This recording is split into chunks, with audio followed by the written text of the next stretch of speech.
Mensagens que edificam, ministradas pelo pastor Sidney Ferreira.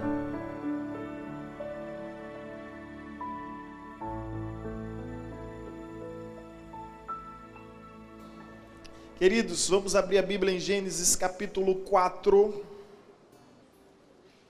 versículo 3.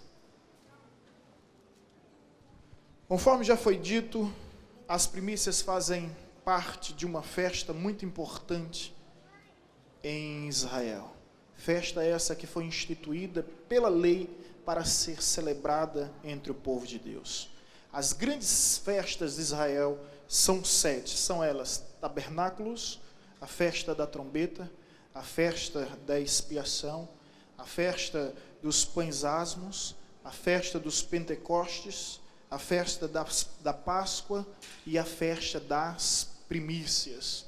Todas essas festas eram para ser celebrada com muita alegria, com muita devoção, entusiasmo contagiante entre o povo de Deus. Conforme dissemos há pouco, Deus é um Deus festeiro, festivo, que gosta de festa. E o que eu acho interessante é nessa cultura judaica, cultura que recebeu as primeiras revelações da parte de Deus, o quanto esse povo gosta de festa. Eles dançam na festa, eles se alegram na festa. Portanto, meu irmão, se você não gosta de festa, eu não sei o que é que você vai fazer no céu, porque se há algo que vai ter no céu para sempre, de eternidade a eternidade, é festa. E festa sem problemas, sem contendas, sem facções, sem dissensões, sem discussões. Festa em plena paz, em plena harmonia e gozo, sem cansaço, sem ressaca moral, física, não haverá no céu. Vai ser gozo em gozo, a manifestação da parte de Deus em gozo em gozo. Porém, as primícias, ela acontece desde a origem. Ela foi instituída na lei, mas ela sempre existiu. Sempre existiu. E eu gostaria de ler esse texto, que fala justamente sobre as primícias. Gênesis capítulo 4, versículo 3 em diante. Diz o seguinte: aconteceu que no fim de uns tempos, trouxe Caim do fruto da terra uma oferta ao Senhor. Abel, por sua vez, trouxe das primícias do seu rebanho, e da gordura deste agradou-se o Senhor de Abel e de sua oferta. Ao passo que Caim e da sua oferta não se agradou, irou-se, pois sobremaneira Caim, e descaiu-lhe o semblante. Amém. Que Deus aplique essa palavra e ministre aos nossos corações. Eu gostaria de falar hoje sobre as primícias de Abel. E nós vamos entender esse mistério revelado nas Escrituras. E eu creio que você tem muito a aprender da parte de Deus neste lugar. Em princípio, nós percebemos dois homens repletos de boas intenções. Mas não vale somente boas intenções. Deus não atenta para as nossas intenções, escute isso. Deus atenta para as nossas motivações. O sentido etimológico da palavra motivação é motivos que nos leva à ação. Deus não olha simplesmente para as suas ações, mas para os seus motivos. Ambos tinham boas intenções, porém só um teve uma motivação correta.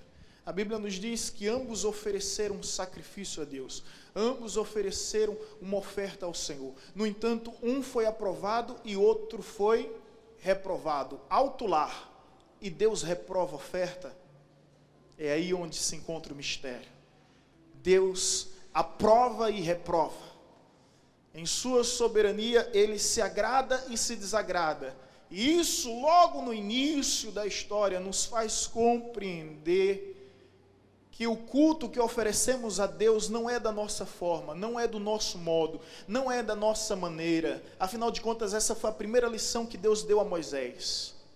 Antes de iniciar o seu ministério: tira a sandália dos teus pés, porque o lugar que pisa é santo. Ou seja, Deus está dizendo a Moisés: não será da sua maneira, será da minha maneira. Eu sou soberano. Então o culto que nós oferecemos não é na perspectiva humana, mas na perspectiva divina. Não é na perspectiva terrena, mas na perspectiva celestial. Não é na perspectiva antropocêntrica, mas na perspectiva cristocêntrica ou teocêntrica. É com o objetivo de agradar a Deus. Nós estamos aqui com o objetivo de agradar a Deus. Mas é provável, é possível, e aqui entra uma questão hipotética, não querendo generalizar, por favor, me interprete da melhor maneira. Eu sou responsável pelo que fala, mas cada um da maneira que me interpreta. É possível que em nosso meio haja pessoas como Caim e pessoas como Abel.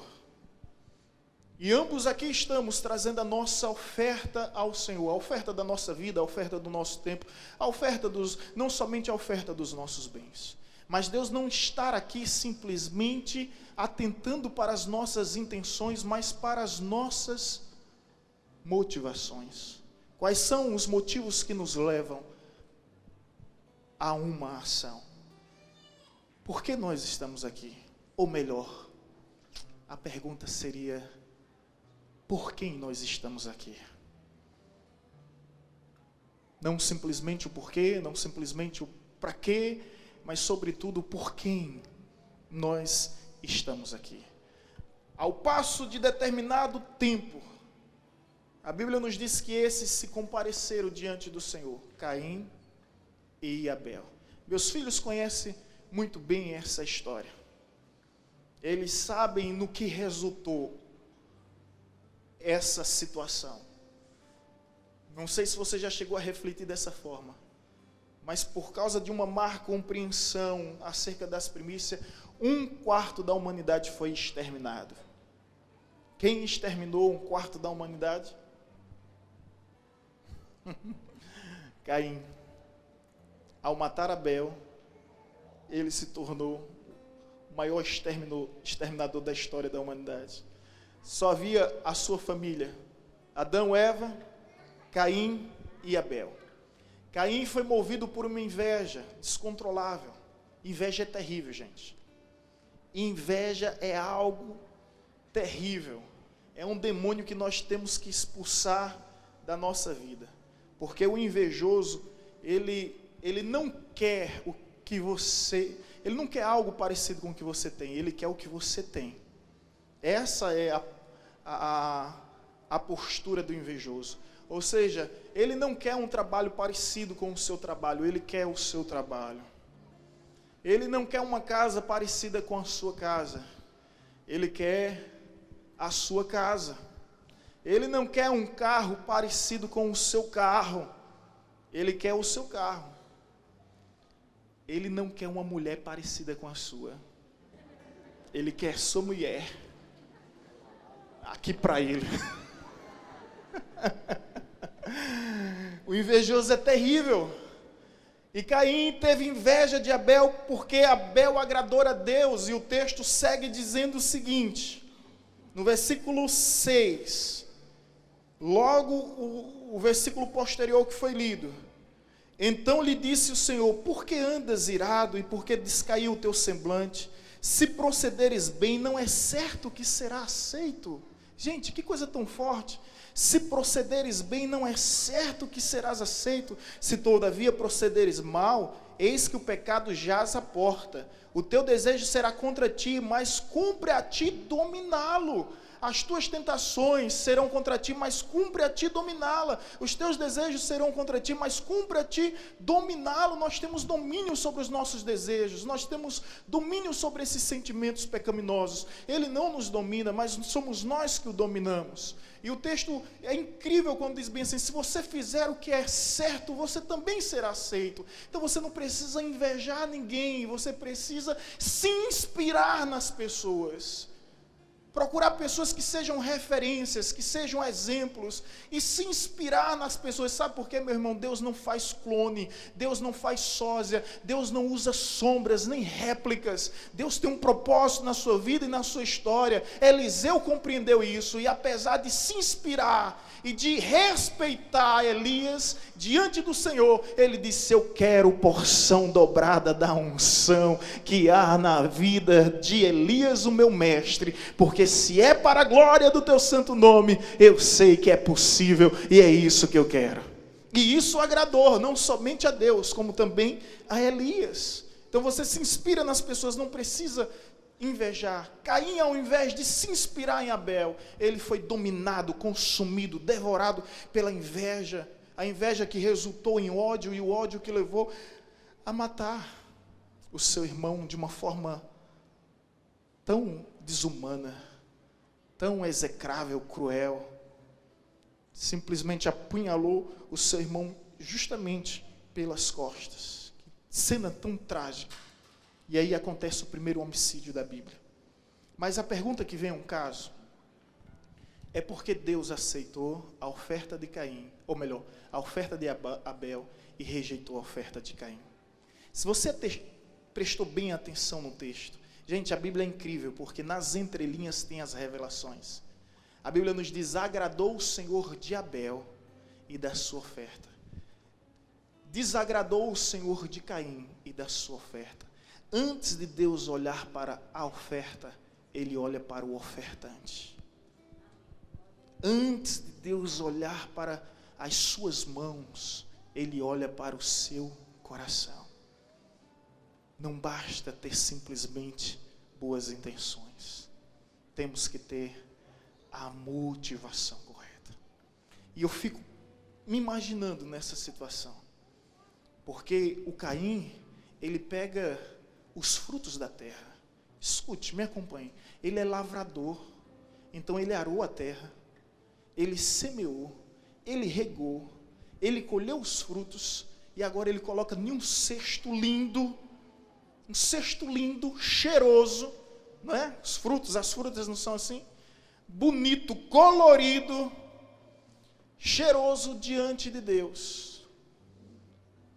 Isso é o que Caim fez. E Abel simplesmente pega um cordeiro ensanguentado, imolado, decapitado, coloca numa bandeja e oferece diante de Deus.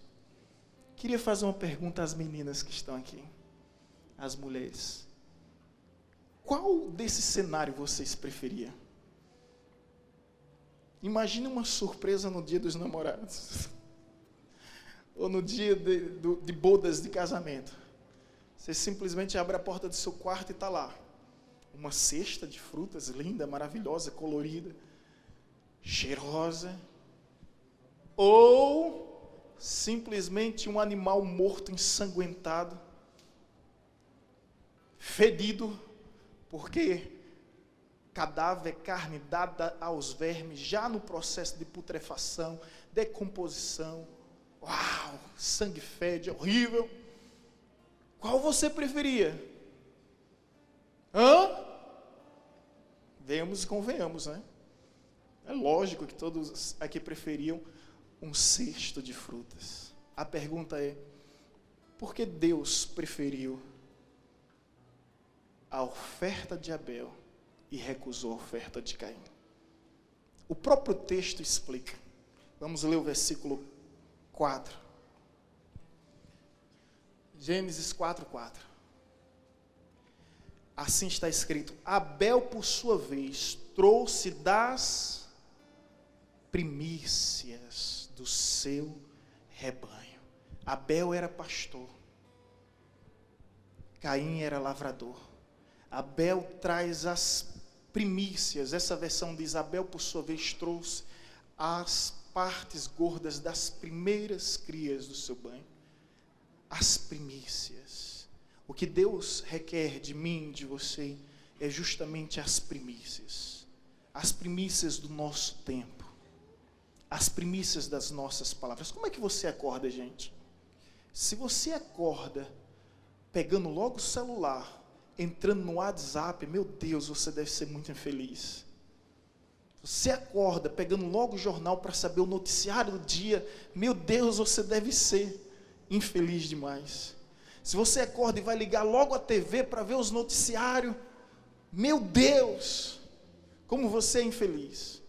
Agora, se você acorda, e no momento em que você acorda, você oferece o primeiro do seu tempo a Deus, o primeiro das suas palavras a Deus, suas primícias do tempo, das palavras a Deus, você percebe o quanto o seu dia se torna diferente, o quanto o seu dia se torna mais produtivo, porque você estabeleceu Deus como centro, você priorizou as coisas de Deus, e Deus priorizará as suas coisas. Se você até hoje não fez isso, experimenta. Acordar, colocar um louvor, enquanto você ainda está no banho, coloca o louvor, e ali mesmo, no banho, começa a louvar a Deus, engrandecer a Deus, agradecer a Deus e orar. Experimenta como vai ser o teu dia diferente. Não significa que os problemas deixarão de existir, mas você se tornará maiores do que os seus problemas. Ao invés de falar a Deus o tamanho dos seus problemas, você vai falar aos seus problemas o tamanho do seu Deus. Você não vai temer, você vai ser igual a Davi diante de Golias. O meu Deus me livrou da mão de ursos e de leões, e o meu Deus me livrará das tuas mãos. Tu és apenas mais um obstáculo que vou superar pela fé, porque Deus cuida de mim. Será apenas mais um trampolim para que eu possa crescer na minha vida espiritual. É assim que você vai encarar os seus problemas. Dessa maneira. Como tem sido as suas primícias diante de Deus? Abel agradou ao Senhor porque ele ofereceu as suas primícias. Agora, há uma outra questão que chama a minha atenção nesse texto. Sabe o que é? É que Caim, ele queria seguir ao seu pai. Adão foi constituído no Éden como o quê? Lavrador do jardim. Abel tinha a opção de também ser lavrador como Caim, mas ele fez uma outra escolha. Ele preferiu ser pastor de ovelhas e seguir o exemplo não de homens. Escute isso aqui que é profundo. É revelação. Não seguir o exemplo de homens, mas seguir o exemplo de Deus. Porque diante do pecado, a primeira coisa que Adão fez como lavrador foi pegar as folhas e esconder sua nudez. E a primeira coisa que Deus fez, qual foi? Matar um cordeiro inocente. E com a pele desse cordeiro fazer vestimentas para cobrir o opróbrio, a vergonha, o constrangimento e a nudez de Adão e Eva. O que eu aprendo com Caim e Abel é que Caim seguia os exemplos dos homens. Abel seguia os exemplos de Deus. Caim queria ser semelhante ao seu pai. Abel queria ser semelhante ao seu Deus. Receba isso em nome de Jesus. Não procure viver sobre os exemplos dos homens, mas procure viver sobre os exemplos de Deus. Que Deus seja a maior inspiração em sua vida, em sua história. Porque se Deus for a maior inspiração em sua vida e sua história, tenha certeza, meu irmão, que você não vai falhar. E que a unção, a graça e a vida não te faltará da parte de Deus. Amém? Então, nesse simples contexto, a Bíblia nos fala que Abel foi aprovado por causa das primícias. Isso você já sabe. O que talvez você precise saber é, e agora, como eu faço minhas primícias? Lá em Hebreus capítulo 11, agora vamos sair do Antigo Testamento, vamos lá para o Novo Testamento. Vamos fazer uma viagem aí de quase 5.000 anos de história. E vamos lá para Hebreus capítulo 11. Quando o autor do livro de Hebreus vai apresentar a galeria da fé, o primeiro nome a ser citado não é o nome de Adão, não é o nome de Caim, primogênito de Adão, mas o primeiro nome a ser citado e mencionado é o nome de Abel. E Abel aqui é apresentado como o primeiro mártir da fé. O primeiro mártir de Deus, o primeiro homem a morrer pela sua fé, a morrer pelas suas convicções, morrer pelo seu compromisso com Deus. E nos diz o seguinte: pela fé Abel ofereceu a Deus mais excelente sacrifício do que Caim. Aí, Abel por sua vez trouxe, por gentileza, Hebreus capítulo 11, versículo 4, projeção. Pela fé ofereceu a Deus um sacrifício superior ao de Caim.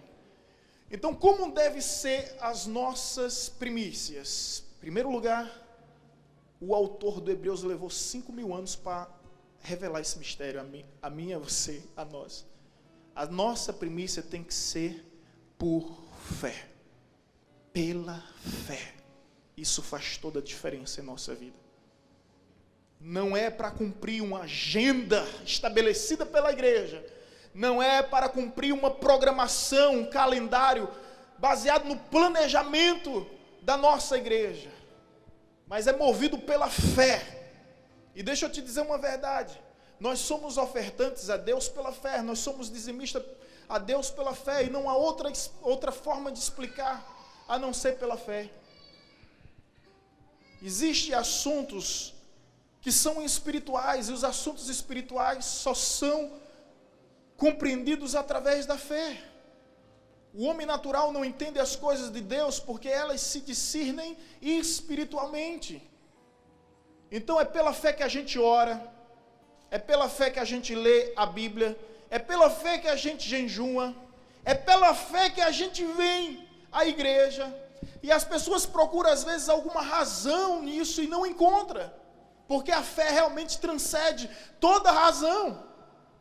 É pela fé que somos o que somos. É pela fé que mudamos as práticas antigas, pecaminosas, mundanas, terrenas, carnais. É pela fé que crucificamos o velho homem. É pela fé que crucificamos a velha natureza caída. É pela fé que nos rendemos aos pés da cruz, que adentramos no Santo dos Santos, que nos prostramos diante do trono e louvamos a Deus. É pela fé.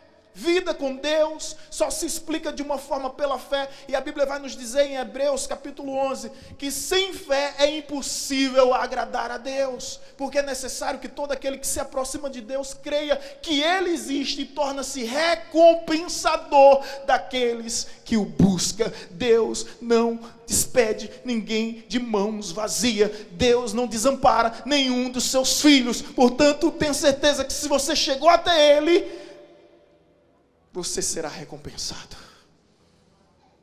Você será recompensado. E o que é fé? É o firme fundamento das coisas que não se vê e a certeza daquilo que se espera. É a plena convicção de que eu sei que Deus vai cumprir a sua palavra. Eu sei que Deus vai cumprir a sua promessa. É um salto no escuro, acreditando que se cair, cairemos nos braços do Pai Celestial.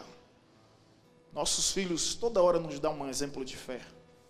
Estamos na piscina e lá vem ele, se joga. Pai, quando eu olho, já está aqui em cima. Meu Deus do céu. Para segurar. Ele tem certeza que eu como pai não vou abandoná-lo.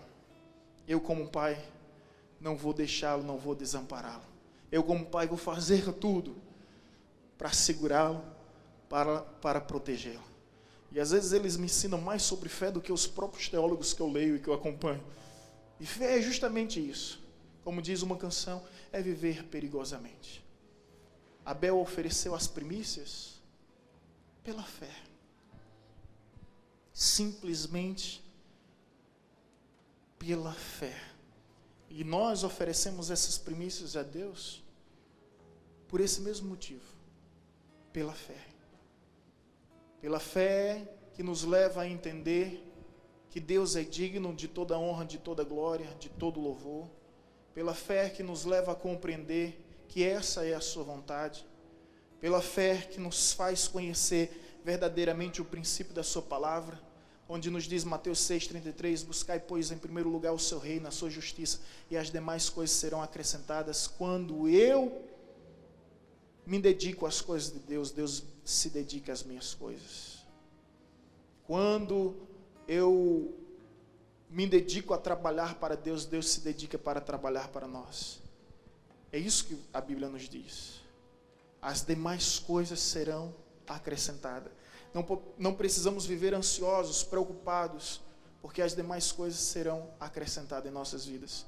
De repente você está aqui e você precisa ouvir essa palavra. Buscai, pois, em primeiro lugar o seu reino, a sua justiça, e as demais coisas serão acrescentadas. Não queira, querido, inverter essa ordem. A gente está procurando as demais coisas e deixando Deus sempre em último lugar. Quer ver uma coisa? Quando você está doente, a primeira coisa que você faz é o quê? Quando não comete a loucura de se automedicar, vai fazer uma consulta. Mas eu pergunto, você ora a Deus? Ou deixamos de acreditar em milagres? Você sabia que há um rei na palavra de Deus que simplesmente morreu porque confiou mais nos médicos do que em Deus? E a Bíblia deixa isso muito bem claro. O problema não é confiar nos médicos, é confiar mais nos médicos do que em Deus. A fé, a Bíblia não tem nenhum problema com a medicina, ao contrário, Lucas, o evangelista, era médico. E o próprio Jesus diz, os sãos não precisam de médicos, e sim os doentes. Mas o problema é quando a gente coloca justamente os homens, os recursos humanos, a ciência humana acima de Deus.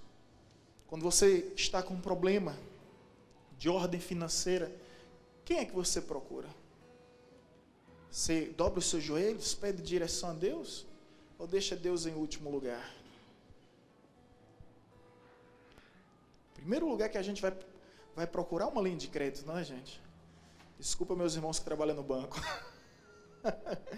Mas a primeira coisa que a gente vai procurar é um empréstimo. E às vezes alguns caem até nas mãos de agiota. Mãos erradas. Cristão, estou falando de cristão ainda.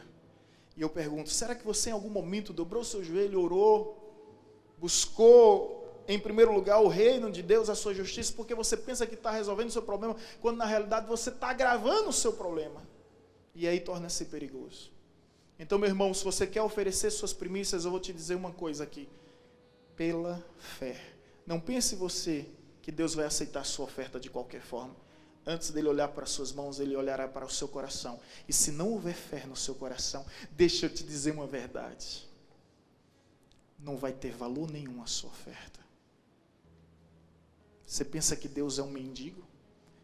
Se alguma igreja te ensinou isso, eu peço perdão, porque estão maculando o Evangelho de Cristo Jesus. A Bíblia nos ensina em Ageu 2,8 que Deus é o dono do ouro e da prata. A Bíblia nos ensina em Salmo 24 que do Senhor é a terra e toda a sua plenitude, o mundo e todos aqueles que nele habitam. Meu Deus não precisa de nada, não precisa de ninguém para ser o que é. Nós que precisamos dele, sem ele nada somos, nada temos, nada podemos ser ou fazer. E Deus continuará sendo um Deus, independente de mim, independente de você. Nessa história seremos apenas o coadjuvante, porque só existe um protagonista. Um dia um aluno de teologia me falou, pastor, a Bíblia é um livro de muitos heróis. Eu entendi o que ele quis dizer. E respeitosamente eu disse, não. Como assim, pastor? A Bíblia não é um livro de muitos heróis. Eu disse, não. Ele explica isso. A Bíblia é um livro de um herói só. De Gênesis a Apocalipse. Do início ao fim. É Deus sendo entronizado acima dos querubins. É Deus sendo exaltado, engrandecido sobre os céus e sobre a terra. A glória somente pertence a Deus, porque dele, por meio dele e para ele são todas as coisas. A ele a glória para sempre. Amém. E quer saber? Eu sou tão feliz por não ser o centro. Eu não quero ser o centro. Eu quero ser um instrumento. Eu não quero ser o alvo. Eu não quero ser o foco. Não é assim que diz a canção? O que eu quero é te engrandecer. Esse é o nosso propósito. Assim como disse João Batista, é necessário que eu desapareça para que ele cresça e resplandeça. Às vezes é necessário você sair de cena e deixar Deus ser Deus. Você não precisa ensinar Deus a ser Deus. Ele é Deus e Ele sabe fazer. Como diz o Matuto do Sertão, meu irmão, meu conterrâneo. Ele diz bem assim: Deus sabe o que faz e nós não sabemos o que fala. E às vezes a gente erra porque fala demais. Portanto, se você quer oferecer primícia a Deus, entenda que é pela fé, nenhuma outra motivação. Eu sou muito franco e sincero ao dizer aqui em algumas ocasiões oportunas, e essa é uma delas: Deus não quer tua oferta, Deus não quer o teu dízimo, porque Deus não precisa da tua oferta e Deus não precisa do teu dízimo. O que Deus quer de ti vai muito além disso. O que Deus quer de ti é a tua obediência e a tua fidelidade. E por sermos obedientes e fiéis ao Senhor, nós somos fiéis nos dízimos e nas ofertas. Mas não adianta ser fiéis somente nos dízimos e nas ofertas. Tem que ser em toda a área da nossa vida. Porque do que adianta vir aqui na igreja e trazer sua oferta ao Senhor, mas ao mesmo tempo não ter esse coração grato, agradecido, esse coração compungido, dilacerado, quebrantado na sua família. Ou seja, você se torna mais um devoto de igreja, você se torna mais um adepto de uma religião, você não se torna um filho de Deus. E a Bíblia nos diz que existe uma expectativa na natureza, na criação, pela revelação dos filhos de Deus. E esse é o nosso propósito, sermos filhos de Deus. E Abel escolheu isso logo no início da sua vida. Então, em primeiro lugar, fé. Segundo lugar, vai nos dizer o seguinte: um assunto já impulsiona outro. Em Hebreus 11, versículo 4, diz: pela fé ofereceu a Deus o mais excelente sacrifício. Primeiro lugar, fé. Segundo, excelência. Só tem esses 2 pontos a mensagem. Eu nunca prego 2 pontos. Eu prego 3, 4, 5, já preguei 8 pontos. Mas 2 pontos raramente. Fé e excelência. Ei, dê o seu melhor. A sua melhor versão para 2020. Qual é? Qual é a sua melhor versão para esse novo ano? Dê a sua melhor versão para Deus, dê a sua melhor versão para a sua família, ofereça a sua melhor versão para os seus colegas, dê o seu melhor. A excelência, houve um maestro que disse o seguinte: a excelência glorifica a Deus e inspira as pessoas. Nós nos sentimos motivados, empolgados, quando nós encontramos alguém fazendo algo com excelência. É necessário que os adoradores do altar, os irmãos que fazem parte do Ministério Louvor, apresentem a Deus sempre sua excelência, que não se conformem, que não se acomodem, porque Davi teve a oportunidade de entrar no palácio, sendo ele de uma região que era apenas um vilarejo, e a história nos diz o seguinte, que o rei Saul disse o seguinte: traga-me um homem que saiba tocar, mas saiba tocar bem. Não basta simplesmente tocar, tem que tocar bem. E Davi teve a oportunidade de entrar no palácio porque sabia tocar e tocava bem. A Bíblia diz: vê um homem perito no seu trabalho, sobre os reis ele será colocado. Excelência, ofereça o seu melhor para Deus, apresente sempre o seu melhor. Aos músicos aqui eu tenho um conselho a dar, eu acho que eu já dei. Se você passar, eu vi isso, né? Se você passar um dia sem ensaiar, sem treinar, você percebe. Se você passar uma semana sem treinar, sem ensaiar, toda a sua equipe, todos os seus colegas de ministério percebe. Se você passar um mês sem tocar, sem cantar, todo mundo percebe. E isso aqui é aplicado também para o futebol, né, Toninho? Um dia sem treinar você já percebe. Uma semana os camaradas diziam, está quebrando a bola. E você pode ser o jogador que for, se você passar um mês sem a prática, você não chega ao aperfeiçoamento, você não alcança a excelência. O Abel, aplicando a esse contexto e contextualizando a nossa realidade, ele não simplesmente ofereceu pela fé, ele ofereceu com excelência. Ele pega não somente os primeiros frutos do seu rebanho, isso é primícias. Escute, irmãos, ele não pega simplesmente os primeiros frutos, isso é primícia. De repente, tinha vários filhotes lá, ele poderia pegar qualquer um deles, mas a excelência nos leva a acreditar que ele não somente pegou as primeiras crias, mas ele pegou a melhor que havia. Isso é excelência. Você entende? Escolher a melhor que havia. Não é somente oferecer as primícias do nosso tempo, os primeiros minutos do nosso dia, mas é oferecer da melhor maneira. Está compreendendo o que é isso? É pela fé e com excelência. É com excelência. Se você assim agir, tenha certeza de uma coisa: você vai conseguir agradar o coração de Deus. Podem até matar a sua vida, mas nunca apagarão a sua história. Nunca anularão o seu testemunho. Sabe como a história de Hebreus, de Abel termina? Vamos ler novamente mais uma vez. Pela fé, Abel ofereceu a Deus um sacrifício superior ao de Caim.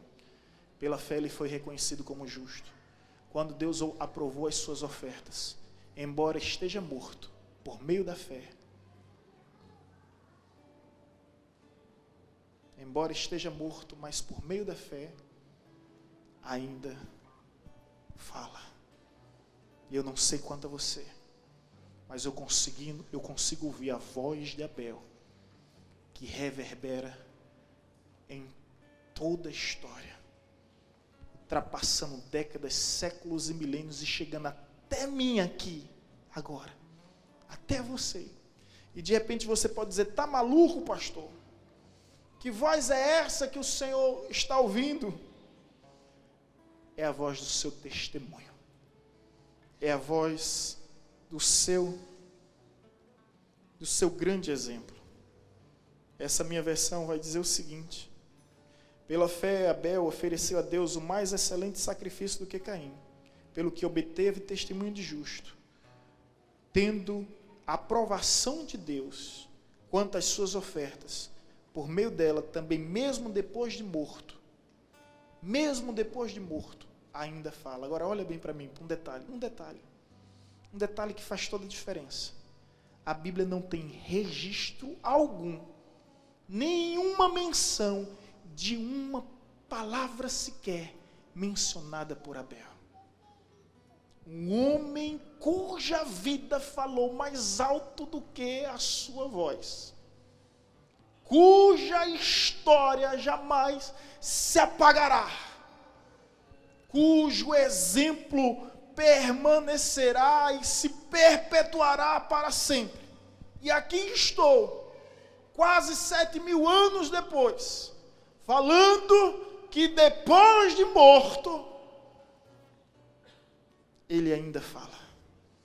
Que depois de morto, ele ainda fala.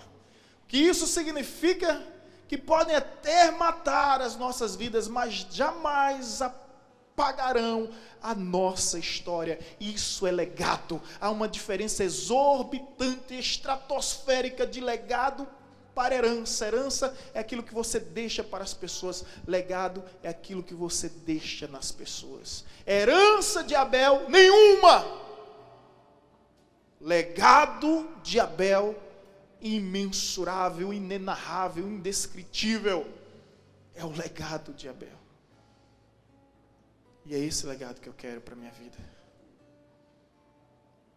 É esse legado que eu busco. Pastor, que legado é esse? A aprovação dos céus. Porque eu sei que no dia que eu subir aos céus, ao som da trombeta, que será entoada, ressuscitando os mortos, e nos elevando às alturas, rompendo com todas as leis da gravidade. Eu sei que no dia que eu adentrar na glória celestial, juntamente com os meus irmãos, nós vamos ver Abraão, Isaac, Jacó, e nós vamos ver, naquela mesma mesa, naquele mesmo lugar, Abel.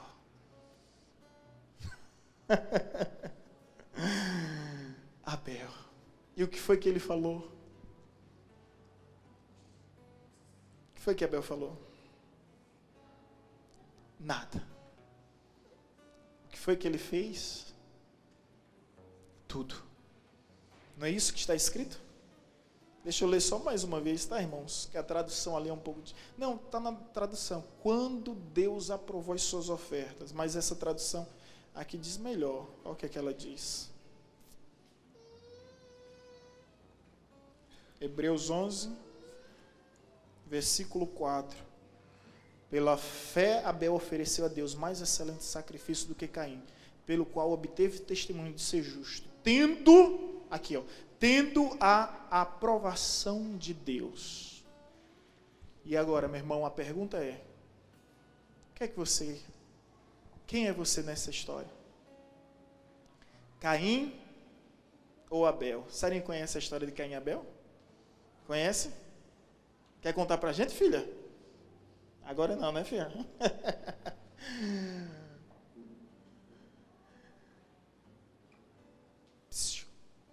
Você está buscando a aprovação de quem?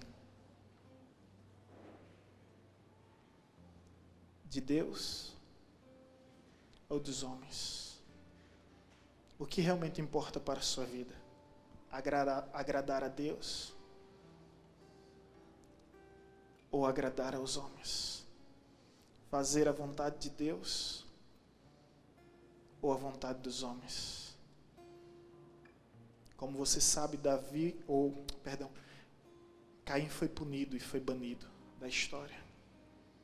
E na galeria da fé, ele não se encontra. E eu não sei. A Bíblia não fala se o nome dele está escrito no livro da vida.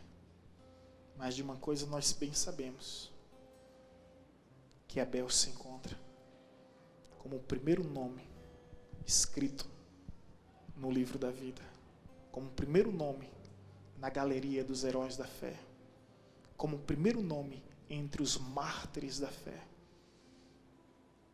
E você prefere ser Caim ou Abel? Prefere a aprovação de Deus ou a aprovação dos homens? Porque para o mundo lá fora, isso é tudo loucura. Para o mundo lá fora, isso tudo aqui é fanatismo.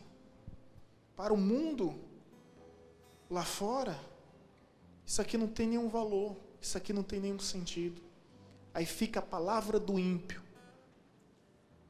a boca profana, todos os dias tentando te convencer do que realmente deve ser, dizendo falácias sofismais, dizendo que a igreja quer se enriquecer, dizendo que o pastor quer se enriquecer. E aí, muitas pessoas, sendo ludibriadas pela voz do engano, deixa de ouvir a voz do Senhor. Mas faça você prova da voz de Deus. Sabe por quê? E eu fico muito em paz quanto a isso. Porque todos nós estamos aqui seguindo uma só voz, que é a voz de Deus. E Jesus disse bem assim: eu conheço as minhas ovelhas. Elas me conhecem. Elas me seguem. Elas ouvem a minha voz e me obedecem.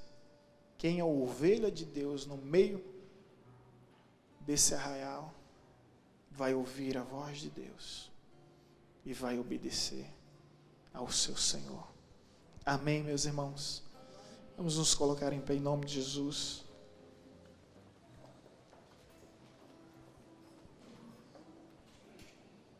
Vamos adorar a Deus mais uma vez. E nesse instante, você tem a oportunidade de oferecer a Deus as suas primícias. Primícias do seu tempo, primícias do seu talento, primícias da sua vida. E entender que Deus é digno do nosso melhor.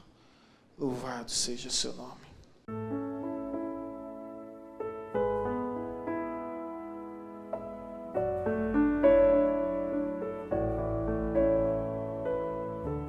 Você acabou de ouvir uma mensagem ministrada pelo pastor Sidney Ferreira, da Igreja Batista Evangelizadora.